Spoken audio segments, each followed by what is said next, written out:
The Beechcraft T-6 Texan II is a single-engine turboprop aircraft built by the Raytheon Aircraft Company.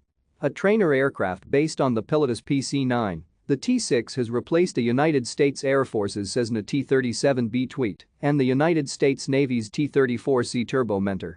The T-6A is used by the United States Air Force for basic pilot training and combat systems officer training, the United States Navy and United States Marine Corps for primary and intermediate naval flight officer training, and by the Royal Canadian Air Force, Greek Air Force, Israeli Air Force, and Iraqi Air Force for basic flight training. The T-6B is the primary trainer for U.S. student naval aviators.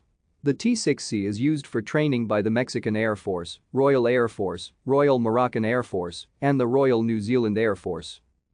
The Model 3000 T-6 is a low-wing cantilever monoplane with enclosed tandem seating for two. It is powered by single Pratt & Whitney Canada PT6A68 turboprop engine in tractor configuration with an aluminum, 97-inch, 4-blade, constant speed, variable pitch, non-reversing, feathering propeller assembly, and has retractable tricycle landing gear. Thank you for watching. Like and subscribe if you would like to view more of our videos.